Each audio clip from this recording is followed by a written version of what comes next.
bring some friends with me. Oh my goodness. Yeah, he says, I'm going to bring some friends with me.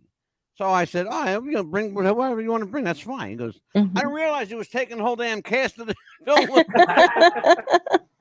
That's beautiful. Hey, hello, everyone. Yeah, go big. How we doing? How are you guys? Yeah, go big or go home.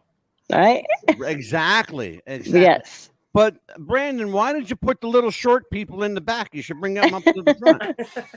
Why do you think I'm up here in the front? Absolutely.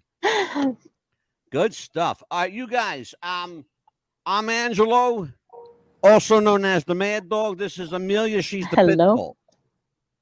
Hello. Kind of like a 12-pound around here. We are the Mad Dog and the Pit Bull. We are going live now. Awesome. Let's do it.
It's Thursday night and we are live. Hello, everybody. Welcome to Wrestling with the Future Radio Network.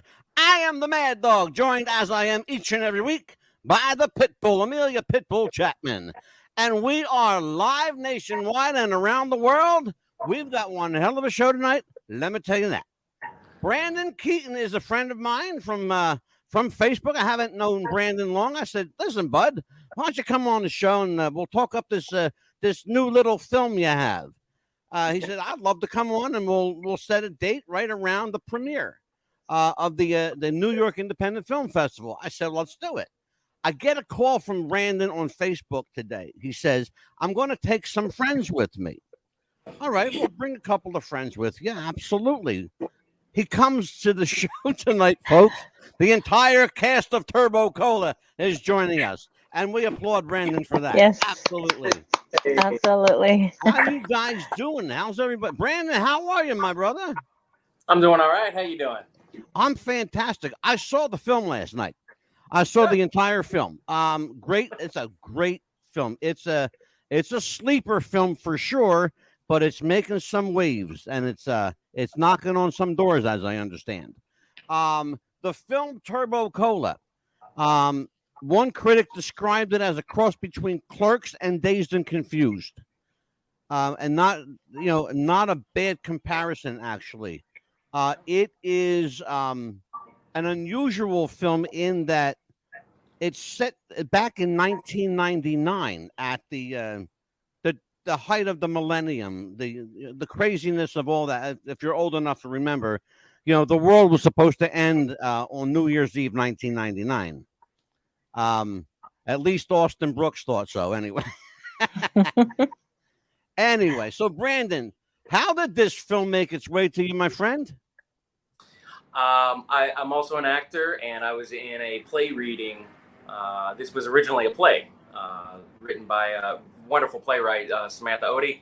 And as we're reading the play, I thought to myself, this has got the bones to a good movie. So I sent the script to Luke. He was the one director that I knew. And he said, yeah, this has got some good bones to it. We have to change a couple things around, but yeah, I think we can film this.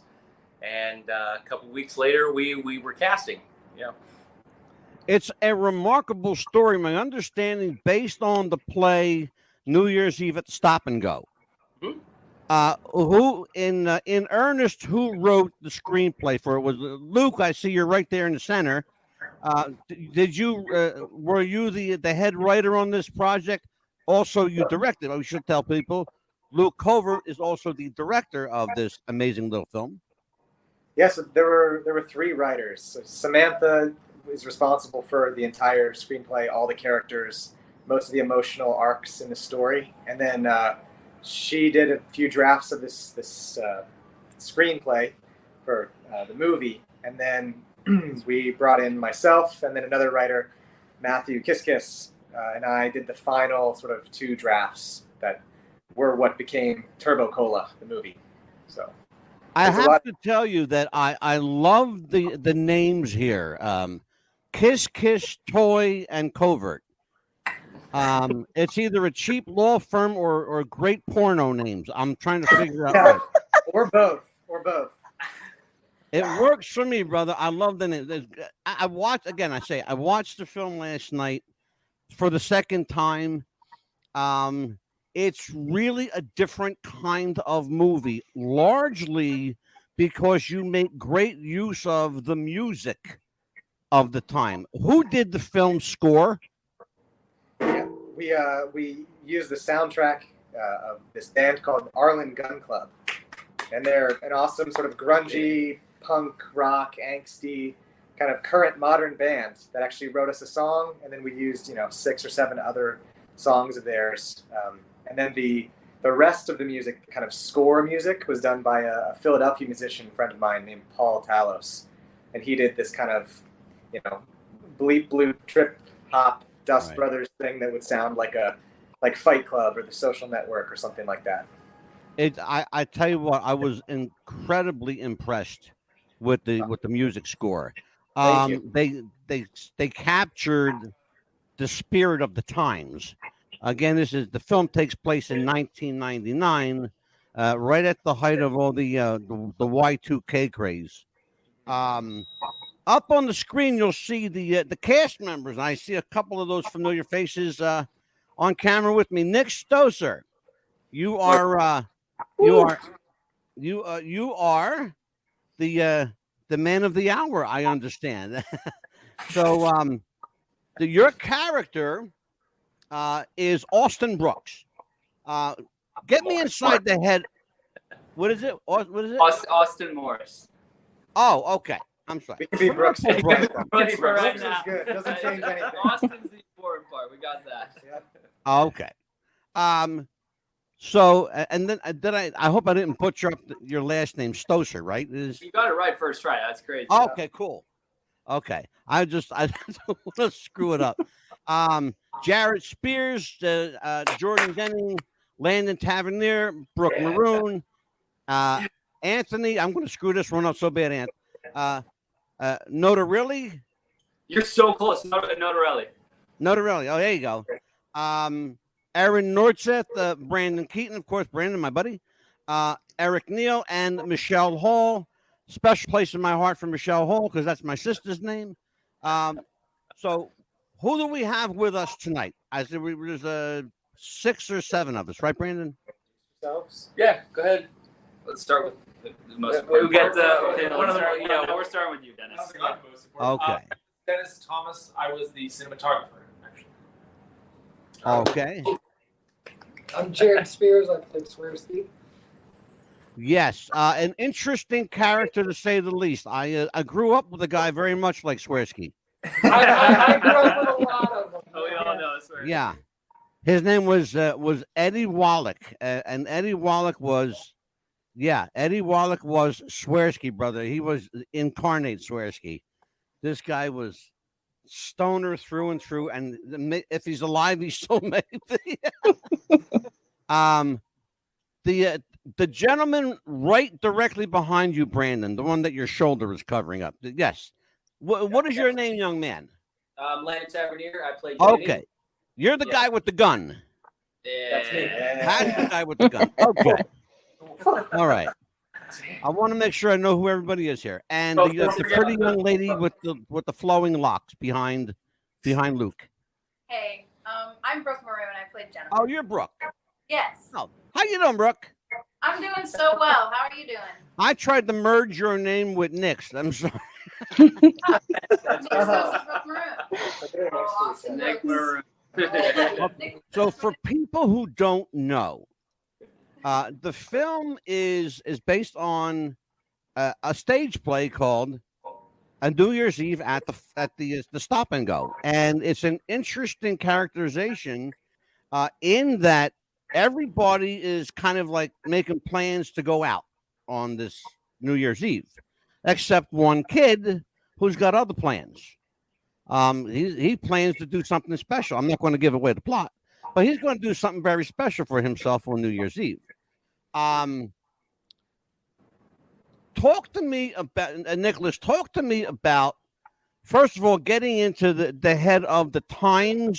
It's 1999, and you're playing a character, I'm guessing, a lot younger than yourself. At the time, I was. How old am I in it? That's actually a great question. I've been saying 19, 20. Yeah, 20. I was 21 at the time, and 1999 was the year I was born. So I vaguely remember, not actually, but getting into it. I mean, I talked a lot with just people like my cousin James. I talked to a lot because he was, he grew up during that period of time. Learned a lot about the '90s from him. I remember actually talking to you the very first time that we hopped on a solo call. You honestly were telling me a bunch of different things about the '90s that I was listening to and being like, okay, let's listen, let's take notes. But also just, I mean, Luke, the script. There's so much different inspiration to take. It was pretty easy, honestly. Yeah. This is an interesting cast choice. Luke, did you have a say in? Obviously, you're the director. Did you have a say in the casting in this film? And if so, how much? What were you looking for? Brandon and I did the casting together. Brandon, okay. Yep. So we put out a casting call online and got 1,300 submissions from people. Wow. So it was just blew us away because I didn't know if we could find actors who could do it. I didn't know if they'd be in the project at this price range. We didn't have a lot of money to pay everybody. And so Brandon and I sat in his martial arts academy and watched on the TV just tape after tape after tape after tape. And that was after brutally slicing through people's headshots, just making a split-second decision of like, yes, no, Yeah. And so swipe left. Yeah, exactly. So Brandon, do you like working under that kind of pressure? I'm used to it. I don't know whether or not I like it, right? But I'm used to it, and I handle it pretty decently, I guess. Yep. We should tell people that Brandon's a former U.S. Marine and currently a martial arts instructor. He recently made a transition to acting, producing, and directing upon his discharge from the military. By the way, thank you for your service. Yes, thank you so much for your service. I'm also very grateful that you decided to explore the cinema because you've got some talent in you, young man. You really do. Well, thank you for calling me young man. Well, you're a hell of a lot younger than I am, brother. I shaved today, so I look a little younger than I normally do. So, yeah, I did too. I shaved the beard off 2 days ago, bro. 2 days ago. I feel naked without it. Amelia Pitbull Chapman, you are up, young lady. Yes. And I was going to say also, thank you again for your service, Mr. Keeton. Hoorah, as they say, right? Hoorah. For the Marines. Hoorah. I had a question for the actors. How many of you is the first time in front of the camera? Or as an actor? As an actor, It was my first time in a feature film. Yeah. Okay. And what about you guys back there? Have you done? I had done one feature film prior and quite a few short films. Okay. My first feature, I've done shorts and background acting a few times, so been on and off set. Yeah. I actually have one film credit to my name here.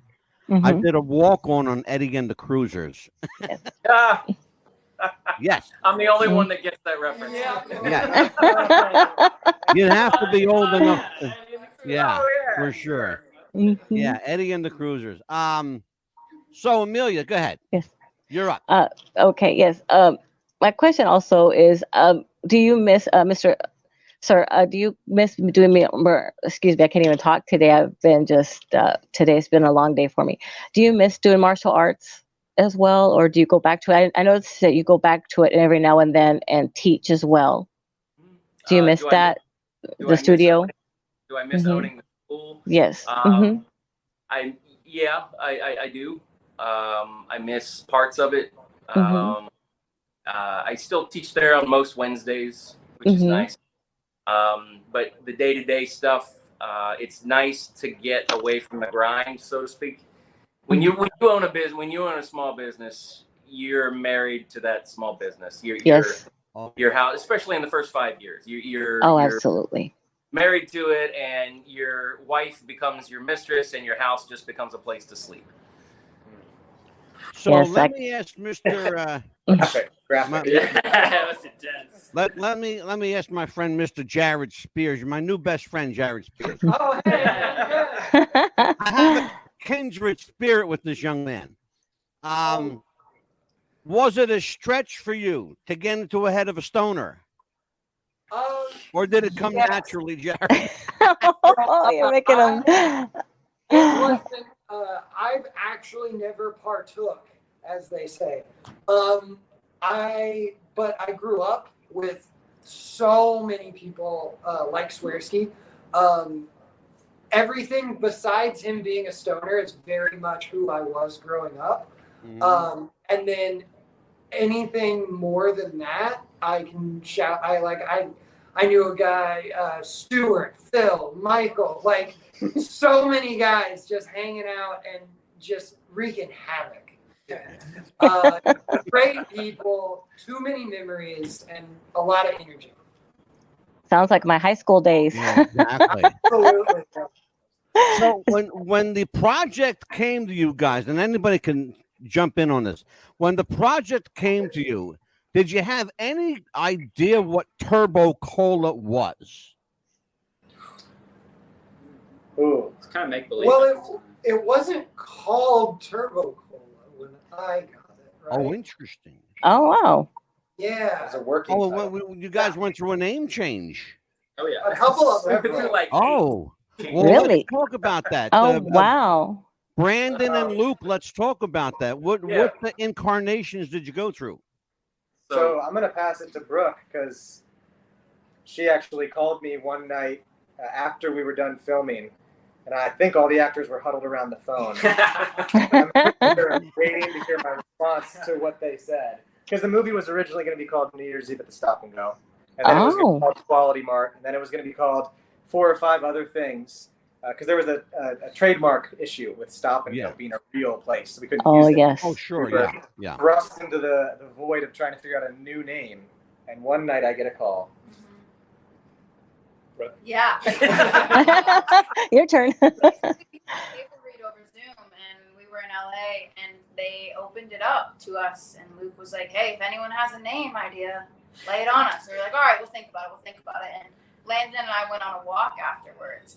We were pitching names back and forth, pitching names, and then I was like, "Oh, let's just call it Turbo Cola." And then we laughed about it, like we were like, "Oh, that's a stupid idea." And then after about 5 minutes, we were like, "Wait. Actually, the whole movie revolves around these sodas. So why would it not be named Turbo Cola?" And we called Jordan. We were like, "Jordan, what do you think?" She's like, "I dig it." And we hadn't really become friends with them yet, so we didn't include them on this. And then I was like, "I'm going to call Luke right now." It was like 11 p.m. LA time. So that's, Yeah. I got news for you, young lady. That little walk and that laugh just made you guys probably $10-15 million. Yes. Absolutely. Absolutely. Absolutely. And there's actually a little more to that, because Luke then brought the title to me, and I hated it. Yeah. Really?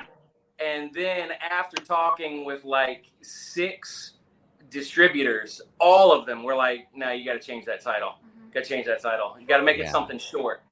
And at that point, I decided, I called Luke, and I was like, "All right, bastard. All right, you win. Call it Turbo Cola." And then I called Sam, and I said, "Hey, we're going to change the title." And then I let everybody else know, "Hey, all right, we're going to change the title." Also, I'm not sure I ever got the memo we were changing the title. I just felt like on set, all of us actors came together and just started calling it Turbo Cola. He manifested it into existence. That said Turbo There was Cola. never a Never. Yeah. That doesn't exist. We shot the script Quality Mart. Yeah. Yeah. So a big part, a big part of every film nowadays is merchandising. You have a rather interesting merch lineup: T-shirts, cola bottles, movie art that's Yes. available for sale. Let's talk. I guess whoever wants to handle this, maybe Luke or Brandon. The merchandising. You know, the cola bottle looked, you know, representative of someone said like maybe Coca-Cola. Mhm. If I could compare it to something. Right. How much difficulty did you have in trying to market a cola bottle that didn't look like a Coke or a Pepsi? Well, that's actually a Luke question. I'll turn it over to Luke. There you He's the go. one that got the bottle. We sorry, the soda thing was a whole long process because we needed a soda we could shoot close-ups of without getting sued to death. Yeah. And so I named it Turbo Cola in the script. I just called it that. And I had worked with a graphic designer, and she agreed to just make us a drink logo and a wrapper and everything. So she and I went back and forth. This is maybe a month and a half before we shot, 2 months before we shot the movie.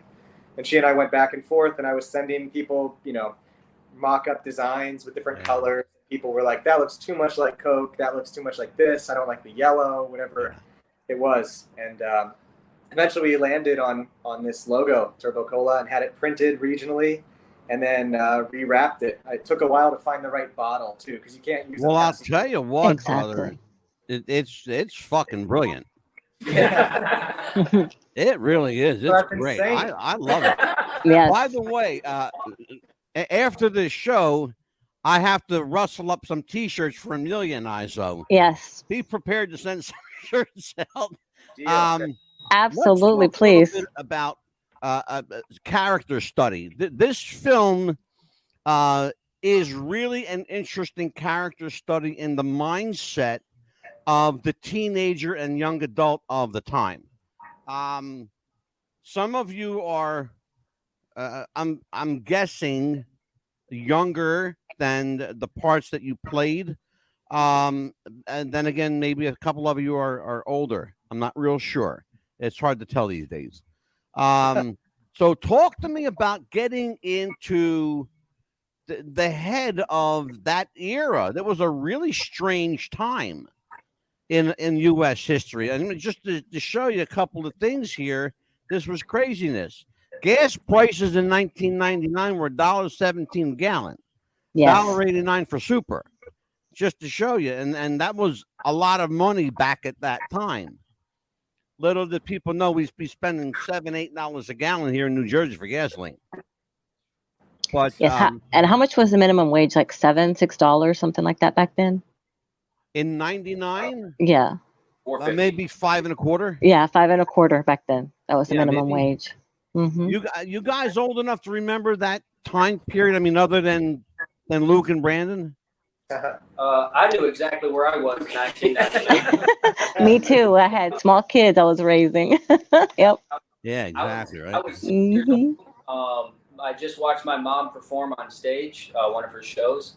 And they actually had, I remember it because we had a New Year's Eve party that night in the actual theater house, all celebrating into the new millennium. So I remember that night as like a big party going into the new millennium. But as a 6-year-old, I had no concept or no idea of what Yeah. was.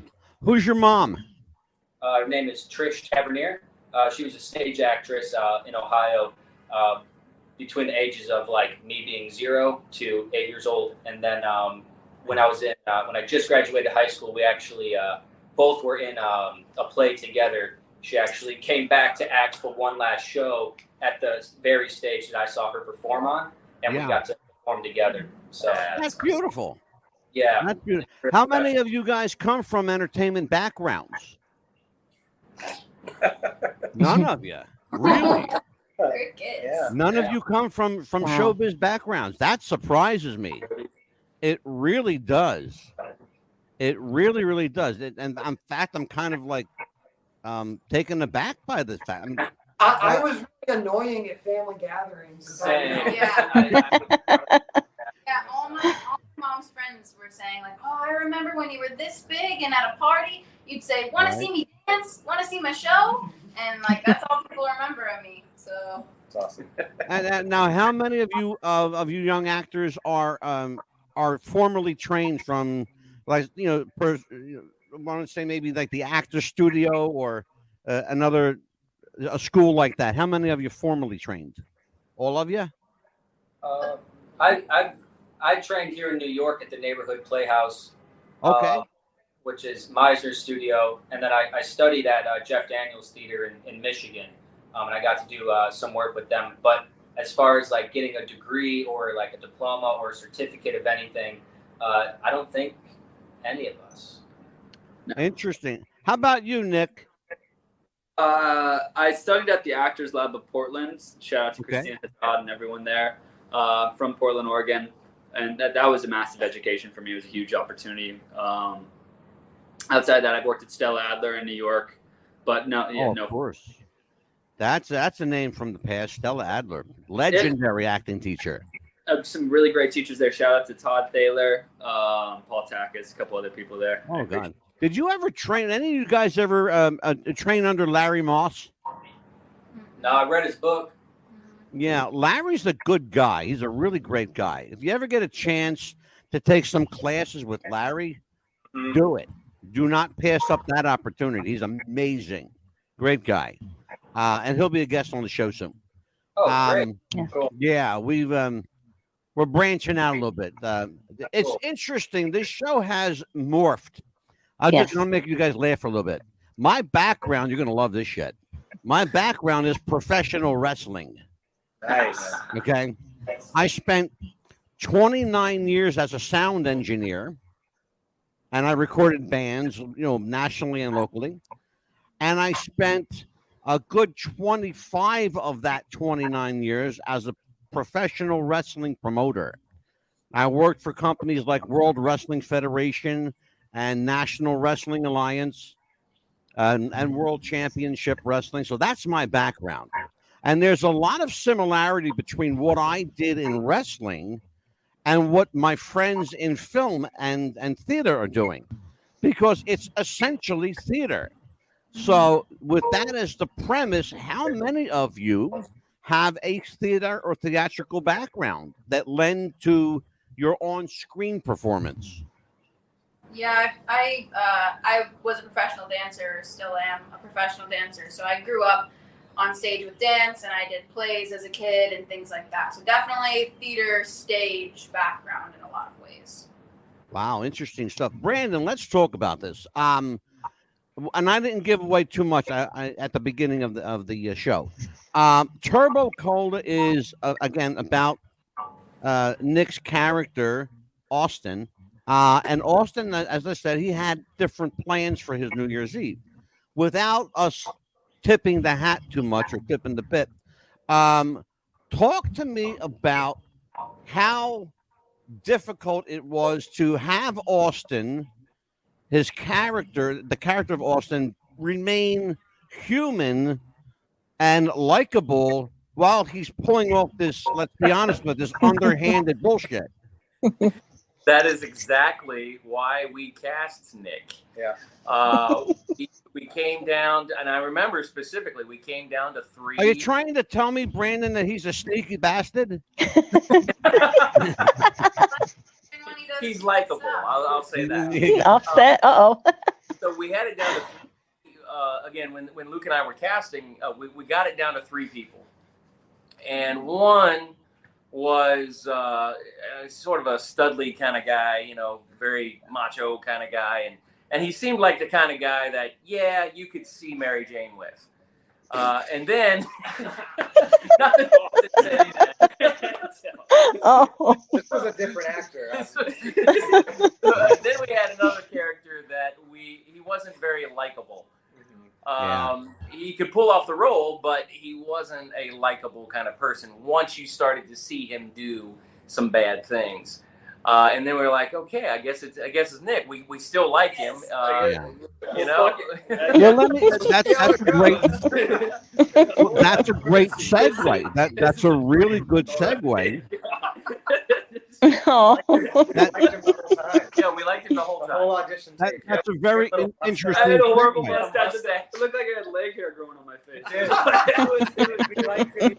Right there. Well, Brandon, Luke, that's a very interesting segue. Would it have worked if you had an actor that wasn't likable? Could you have made that work? Because sometimes it will add to the realism I effect. think they could have done a much better job. I think they missed it. I appreciate it. Now, Nick, behind you, there's a young man that's been very quiet this evening. That's gonna the get one him guy to that speak. matters. with the I guess what is that, blue shirt? What is that? Yes, it's a blue. Yes. So you've been very ominously quiet back there. I have to get you to speak. Now, I'm praying that I did not screw up. You are a male, right? You're a guy, right? That's correct. Yes. Okay. Because I don't know, because you know you kind of look feminine over here, but it's all good. So tell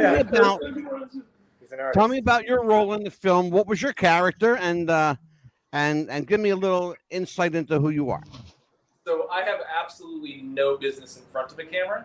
I am a cinematographer, so I was responsible for, I suppose, the look of the film. I photographed the film. Gotcha. Okay. Oh, wow. Yeah. All the camera So work. you're the guy that's responsible. Let's talk to you, cinematographer. Yeah. Interesting. Okay. It had a very distinctive look, and in some parts of the film, and I encourage you to see it, the film is Turbo Cola, and it opens nationally today, right? Tuesday it did. Tuesday. Okay. Okay.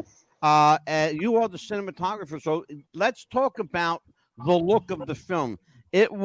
I want to find out if I'm right about this, but my inkling is that it was deliberately dark in specific parts of the film. Was I right about that? It looked like it wasn't a lighting issue. It looked like it was purposely dark. Yeah. Can you tell me why you chose to darken certain scenes? Well, Luke and I had a lot of conversations about the different films we were inspired by, films from the 90s, modern films that were set in the 90s, trying to think about what we wanted this to look like and how we wanted it to feel, like what the mood was, because there's definitely some comedic moments, there's definitely some serious moments, right? And so trying to find that balance, and a big part of it was the location that we ended up in, which was this fantastic location. Yeah. But we were very limited by what that space looked like and what it felt like.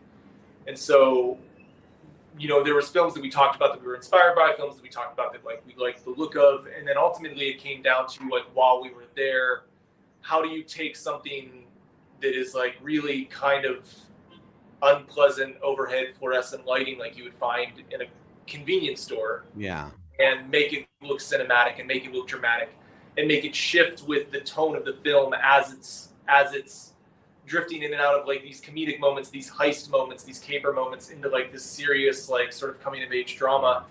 And how do you make it feel cohesive and seamless, not like it's jumping around and it's crazy. And there's there's moments that are there's a dream sequence that's supposed to feel significant and it's supposed to kind of jump out at you. And so a lot of it was just taking all of those things, what we were working with, which, admittedly was pretty limited. There's one scene to me, and Brandon and Luke, maybe if you want to take this one or whoever wants to take it. But I'll go to you guys first. There's one scene in the film that, at least for me, summarizes the entire movie. It's a scene where Nick's character, Austin, is looking at this darkened store. The lights are very, very low. The camera is over his shoulder, and it's almost that anticipatory feel of what's going to happen next. Instinctively what's going to happen, but there's still a suspense element to that particular scene. You want to take that one, Luke? Yeah. I mean, I think part of it is like you're not supposed to put a dream sequence in a movie anymore because it's very, very cliche and it should never be done. And so, well, fuck them, do it, brother. Right. I went back and forth on that a lot, and eventually felt like we kind of needed the break. You know, we needed to go straight up metaphorical, embrace it, let Dennis flex a little bit with some really, really awesome lighting, and just break the tone of the movie. And I also wanted to kind of make people question, you know, the Y2K thing. Like, is everything about to go down? And then you tell them, oh, it's a dream sequence, everything is fine, but it's really not fine. Yeah. It's just not fine dramatically later. You know, it's not that we're going to go to an alien sci-fi movie. But I did kind of want to make people feel that, you know, for a second. And so that scene, you know, we look over his shoulder and he sees the ATM and you hear the sound of it. And the sound is of a printer printing money. You know what I mean? Like that's like really in there. Well, the whole Y2K thing came to a crashing halt at the shot of a gun. So I want to get into the young man behind you there, Luke. Your character, young man. Yeah. Hi. Yep. The guy with the gun. Your character is pivotal. He's a kind of a loose cannon. You don't know whether he's unstable, whether this is an act that he's putting on. For you, taking on a character like this, were you aware of that, of the deliberateness of his mental state? Yeah, I would say that me as Landon was. I kind of went into it with an idea that Jimmy's all talk throughout the whole film, and the moments that you don't get those all talk moments, a little deeper, a little bit more grounded with that character, is when he's only with Austin alone. And so I kind of took the one scene where him and Austin are sharing a cigarette by the ice machine outside. It's just them two. That to me is kind of the whole book or the whole chapter of what Jimmy is about. It's just about Austin and his friendship, and he doesn't want to see his friend leave him behind. That's the human part of it to me. The rest of it is in front of all the other characters, you know? And so I think that's when he puts on a show. By the time the gun goes off, you see that show kind of, the curtains kind of drop, and you really see who Jimmy is underneath. And that's why we kind of wanted to put it more in a direction towards the end of, really, he's just scared. And he's a barking dog, you know. When it's you just put your finger on it. It was when the gun goes off that you see his vulnerability. You see him for who he is. Yes. That was fucking brilliant. That was beautiful. I loved that scene. And in the process, you screwed up Mr. Morris's plans, you know, to have what. You're shaking your head, Nick. Talk to me. I still think there's a different ending to this, you know, in my head. Well, here's the thing, though. Even in Mark right there, I think things will go different every time, but it never does. Right? But here's the thing, though. You know, the premise is that Y2K is going to hit. You're hoping all the computers and all the electronics are going to, you know, piss out somewhere. And you're just going to take this money and make a book for it, and right? say bye-bye. Mm-hmm. And never to be seen from again. Yeah. But that plan was interrupted with a bullet. You know, he shortcuts the ATM machine. You know, short circuits the ATM machine. Yes, it does. There's, you know, money everywhere in different shapes and situations. I don't want to give too much away because it's fucking hilarious. And some of it's very poignant, but I laughed a lot. I will tell you that. I laughed a lot. And I sat there for a moment and went, oh shit, I didn't expect that to happen. And it's one of those movies that will do that for you. If you're looking for a movie that'll make you laugh, make you think, not too hard though. It'll make you react. And that's what movies don't do anymore. They don't make you react. And that's what I did last night in front of my television. I reacted. I went, these fucking kids are good. Yes. That's really good. I did too. I actually said that. These fucking kids are good. Yeah. You know? And there was a part of it that brought me back to my high school days was when all the pencils were in the ceiling. And I was like, that reminded me back of my high school days. Whose idea was to do that in the film, part of the film, to do that? Because that was so brilliant to me, because that brought me back to my high school days. School cafeteria in the entire and that was a classroom for me in my English class, because nobody liked that English teacher in senior year. So we all did that. Whose idea was to put that in the film? So Sam wrote the play, and then I rewrote it with Matthew Kiskis. That was his idea. That was brilliant. He even got the piece of drop ceiling and stuck the pens in it. Oh, we just did like that. It was easier. It was fun. Yeah, that was brilliant. Go ahead, Amelia. Yeah, that was so much fun, because it brought me back to my high school days and said, oh, I remember doing that to the teacher we didn't like. So here's one for you in the beginning of the year, and here's two more for the end of the year, because we didn't care, because we were graduating anyway. She couldn't take her diploma away. And by the end of the year, pretty much the whole ceiling was, and she didn't care. So yeah, I'm gonna go around the horn on this one, because this is kind of a fun thing I like to do when I have a group. Every actor is inspired by or wants to emulate their hero. I find it all the time when I interview actors and actresses, and we do quite a few on the show. Yes. So I'm going to start with Nick, since you're front and center, and then we'll go around the horn. Who inspired you to become an actor? I mean, honestly, I took an acting 1 class my second semester of my senior year in high school, and I'd always been terrified of putting myself out there and trying to be an actor. And I quickly found I loved it, and the teacher gave me the feedback that I should give it a shot. Wasn't ready to go to school. I don't know if there was necessarily an actor who inspired me as much as I wanted to take the leap and try it myself. And that being said, I'm going to steal yours. I already know Ethan Hawke. Ethan Hawke has always been like one of my favorites. Him. See, now I'm mature. Yeah, I wasn't going to say. he's a bigger Ethan Hawke fan than I am. I've got other inspirations. I mean, so many actors. I can't name one who I'm like. Okay. Mr. Spears, how about you, young man? I actually I got my degree similar to you in sound design and music production. So I found film through Foley and that side of things. Foley performance is what I wanted to do in film. It was sound design, but there was a performance aspect to it, and that led me to that, and inspired me to work in films to begin with. But if I had to go way back, the actor that I've emulated my whole life, backyard, anywhere, was Harrison Ford. Indiana Jones was, and to this day is, like my absolute hero. Jared, hold up for just a second, my friend. I'm up on a hard commercial break. We will be right back after this. Do you have sweaty balls or volleyball netty balls? It's time to make them ready balls. The Manscaped.com Lawnmower 3.0 will do the job and clean your knob with its patented no-nick head, so your head will function as desired. Enter promo code Wrestling Future for a generous 20% discount. That's enter Wrestling Future for a 20% discount.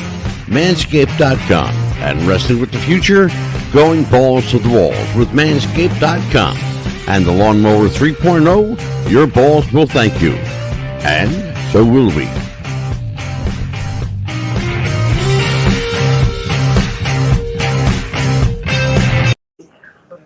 We are back, and that's our friends at Manscaped.com. Enter Wrestling Future for a 20% discount. Your balls will thank you, and so will we. Okay, so Brooke Maroon, you are up to bat right after a commercial for a male shaving grooming kit. Sorry, young lady. Our friends at Manscaped. So how did you get started? This is a tough question when it comes down to like heroes, but I feel like my whole life, again, with dance and performance, I was just surrounded by performing and storytelling my whole life. And my mom and my stepdad actually owned a movie store that I worked at in middle school. So like DVD is kind of like a local blockbuster type thing. So I was surrounded by films, but didn't put the pieces together fully. And then I just realized with dance, I had to ask myself what I loved about it, and it was storytelling, and that led me to acting. So I don't have a person or like a celebrity or someone that I fully look up to that I want to emulate their career. There's a lot of people that I like what they do, but I'm most inspired by my friends and the people I'm surrounded with acting. They definitely push me the furthest. Beautiful. And young man, how did you start? So, Who inspired you? I guess kind of like Brooke, it was more of the surrounding that I was in than a particular person. Growing up, obviously, you know, with my mom being a stage actress, watching that, I think it was kind of a subconscious thing. And her showing me like all of like the classic 80s films growing up, you know.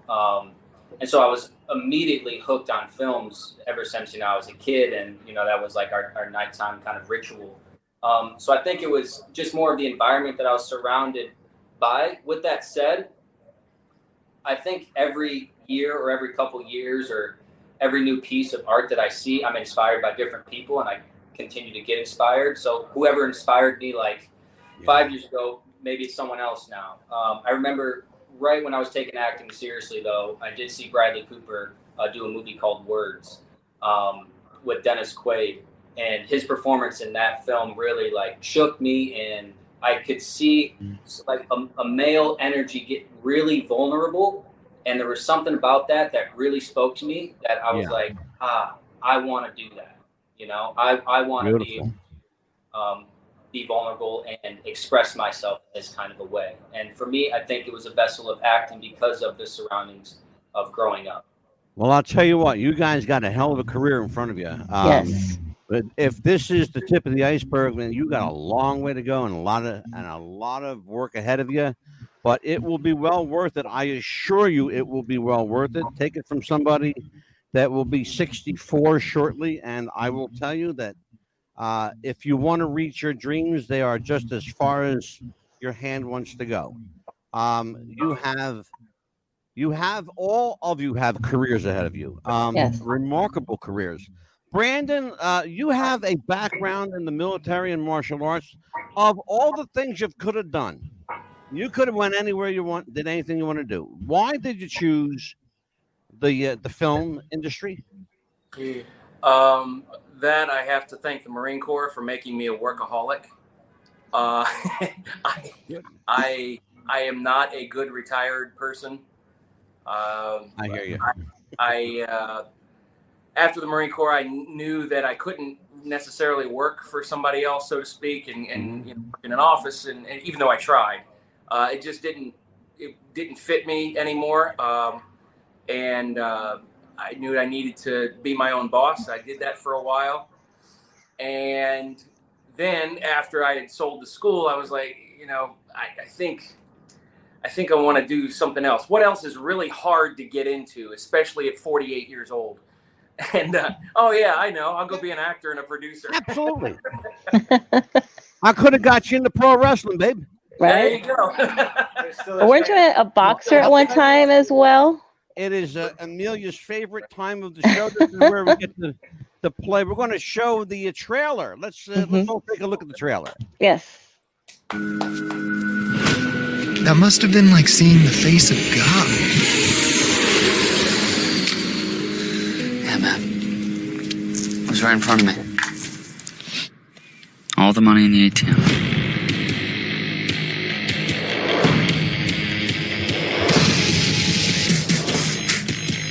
Rondo's kid is sick. Why, he's working. I don't really have a choice. The biggest party in the history of this shitty town versus an extra $2 an hour. Hey, $2 adds up over time. So at the end of the night, We walk out the goddamn front door. $70,000 to $80,000 cold hard cash in a pop display. That's what I'm talking about.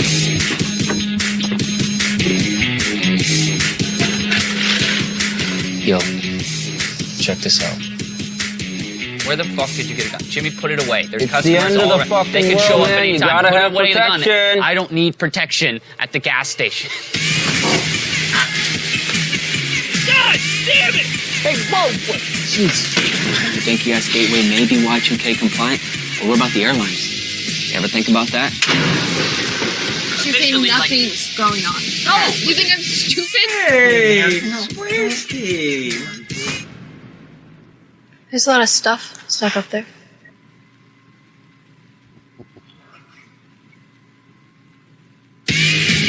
So, with 4 cameras, they've got it all covered.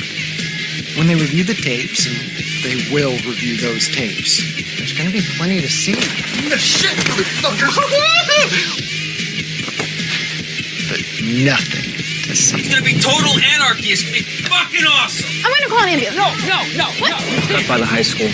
What? No. He needs water. I'll get him a turbo cola. That's a really good idea. What are you talking about? Long night? I'm fine.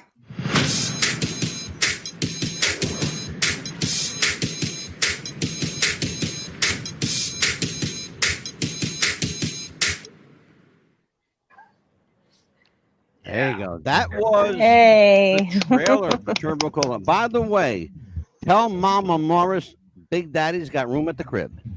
I'll be sure to pass the word on there. Who is that actress, by the way? I didn't catch her name. I'm pretty sure Brando's already trying to get on that right now. In the movie. Well, Brandon, let's take a look at your scene here. We're going to take a look at Brandon Keeton's scene right now. Everyone hitting on my mom, man. Hey, do you know my mom? Excuse me? She's 5'5", blonde woman. Supposedly hot. Mindy Clearball? Well, Morris, but yeah. Of course.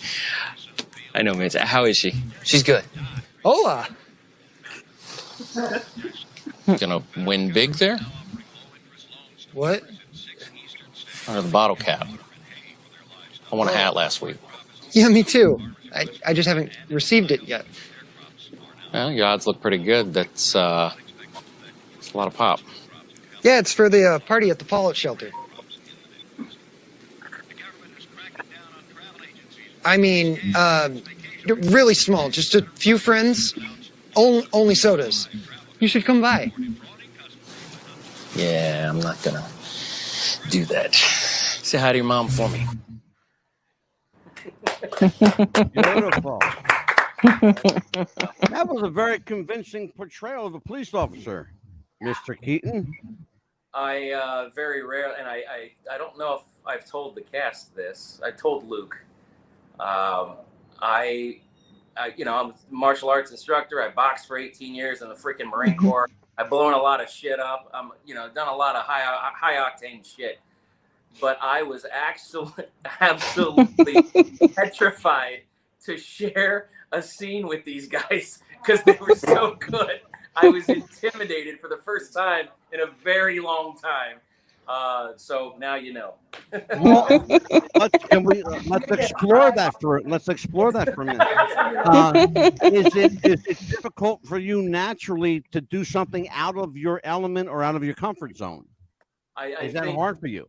No, because every 2 or 3 years in the service, you're moving and you're doing other things. You're doing something completely different than what you were doing before. And I think that's one of the things that led me to acting and producing is, when you own a business, you're even a small business anyway, you're basically there the entire time and nothing really changes so much. And I had grown used to, every 2 or 3 years doing something completely different. And I think that's one of the reasons why I chose to get into film and television. Well, I'll tell you what, I am, on behalf of the cinema-going public, I thank you for making this career path. It's amazing. Who do we have? We have actually, in our chat room tonight, which I did not open up, in our chat room tonight, Stephen Plim is in our chat room. You guys don't know who Stephen Plim is. He is an entertainment manager and agent, and his famous client was Tiny Tim, among other people. Nice. Tiny Tim, Jerry Mathers, Adam West, and Joe Fraser. How would you like that for a lineup? Yeah. This guy had some heavy hitters, literally. Yes. Brandon, Luke, what's next for you guys as we wrap this up? Promote yourself, promote Turbo Cola, and then we'll go around the horn and see what everybody else is up to. Well, we're like I said, we're released on Tuesday. As of last Tuesday, this past Tuesday, we're released on all digital platforms wherever you go to rent a movie. So Apple TV, iTunes, Dish Network, Fios, On Demand, Amazon, Vudu, Google Play. Order us. Yeah, absolutely. You're saw on my it list. Amazon the other night, and it was amazing. You guys, if you have Amazon Prime, get it now. Yes, Luke, they're what's on next my for list. Luke Covert? By the way, I love the name Covert Films. This is fucking great. Oh, thank you. I had an uncle growing up who convinced me to use the name. He was like, "Dude, it's built in." Mm-hmm. Literally bought me the domain right in front of me. So yeah, man. I mean, there's like 3 different scripts that are in the works, and you know, it's like a horror one, an action adventure one, and then a comedy one. And right now, it's just seeing who. Well, wants if to you have any, crazy enough to fund another movie. If you have a need for a mafia type, I'm your guy. Thank you. I'm the guy. I'll give you a call. Nick, All right, and we'll talk numbers. What's up next for Nicholas? We'll see what happens. We don't really. I'm producing a film this summer. Okay. Look out for that, and whatever's next is next. We'll see what happens. Okay, my cinematographer friend, where are you going next?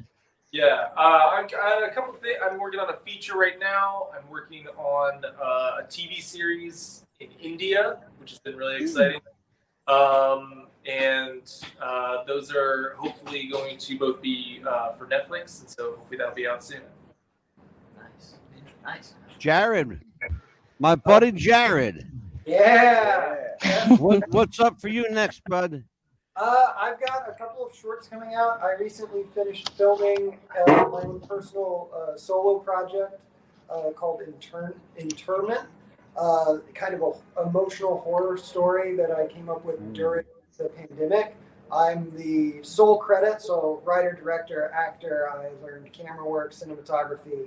I'm currently learning editing, so I'm not sure when I'm going to finish it because that is way more complex than I could have imagined. So probably early next year that's going to come out. And then I've got a short film coming out in a couple months called Chicken Fingers, kind of a very heartfelt comedy coming out of the UT Master's Thesis program out in Austin. So. Brooke Maroon, young lady, what's your next movie? I have a couple features probably dropping later this year, but Landon and I are working on a project together that he wrote that I'm producing and acting in as well. So doing a lot. All right. And young man, where are you appearing next? And where can people see you? Well, this movie on Apple TV. Like Brooke said, I wrote a film last summer, and we've been working really hard at getting it up off the ground. And we've been producing it and taking meetings with executive producers and with the help of Brandon as well.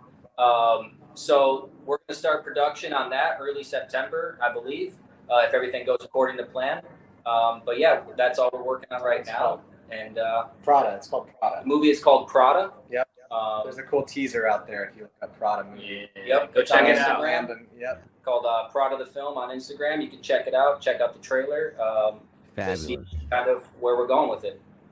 And Brandon Keeton, what's next for you, my friend?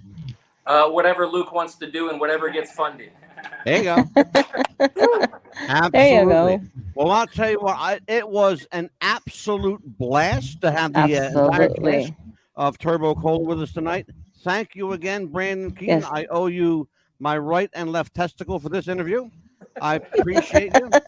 I'll hook you up with some manscaped.com. If Send me some Manscaped stuff. I'll send you some Turbo Cola stuff. You got it. Absolutely. We can do that. On behalf of Luke Covert, Brandon Keeton, Nick and company, I am Mad Dog DeCipio for Amelia Pitbull. Yes. Chapman, I almost forgot your last name. We're so intrigued with today. We had a Yes. great time. We Take care, you sure guys. We'll did. see you next week. Be good to each other and say hi to mom. Bye, Nick. Bye-bye. Thank you.